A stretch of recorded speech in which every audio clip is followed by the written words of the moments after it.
Hello दोस्तों, आज हम सुनेंगे एक ईमानदार डॉक्टर की सर्विस। तो चलिए शुरू करते हैं।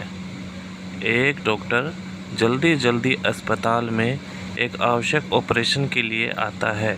उसने अपने कपड़े बदले और तुरंत ऑपरेशन ब्लॉक में चला गया। उसने देखा कि लड़के के पिता हॉल में चक्कर लगा रहे हैं। डॉक्टर को देखते ही लड़के के पिता भड़क उठे और डॉक्टर से बोले कि आपको आने में इतनी देर क्यों लगी? क्या आप जानते नहीं हो कि मेरे बेटे की जान खतरे में है? आपको आपकी जिम्मेदारी का एहसास है भी या नहीं? डॉक्टर ने मुस्कुराया और बोला कि माफ़ कीजिएगा, मैं अस्पताल में नहीं था, इसलिए मैं जितना जल्दी हो सका आ गया। अब मैं चाहूँगा कि आप शांत हो जाइए ताकि मैं अपना काम शुरू कर सकूं। लड़के के पिता कहते हैं कि मैं शांत हो जाऊं? अगर ये तुम्हारा खुद का बेटा होता तो क्या तुम शांत हो जाते? अगर तुम्हारा बेटा अभी मर जाए तो तुम क्या करोगे? लड़के के पिता ने चिल्लाकर पूछा।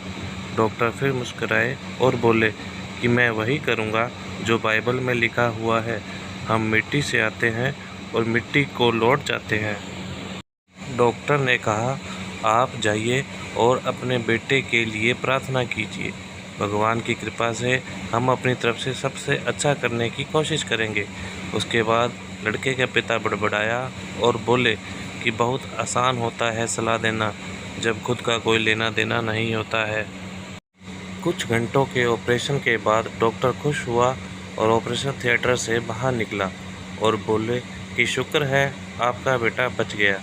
और बिना पिता के कुछ कहने का इंतज़ार किए ही डॉक्टर वहां से चले गए और जाते हुए बोले, अगर आपके कुछ सवाल पूछने हैं तो नर्स से पूछ लीजिएगा।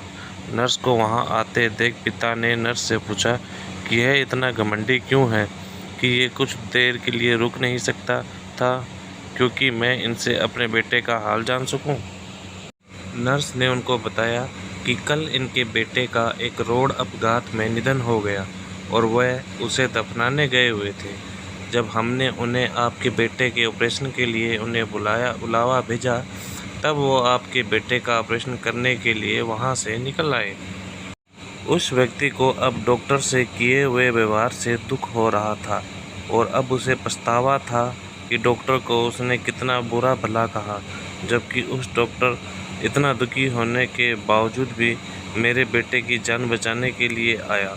यह सोच वह व्यक्ति मन ही मन डॉक्टर से माफ़ी मांग रहा था।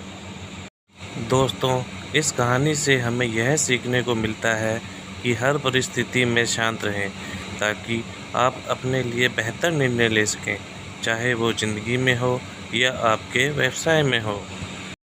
दोस्तों, यह कहानी आपको कैसे लगी कमेंट करके ज़रूर बताएं और हमारे चैनल को सब्सक्राइब कर लें ताकि ऐसी ही अच्छी कहानियाँ आपको टाइम पे मिलती रहे।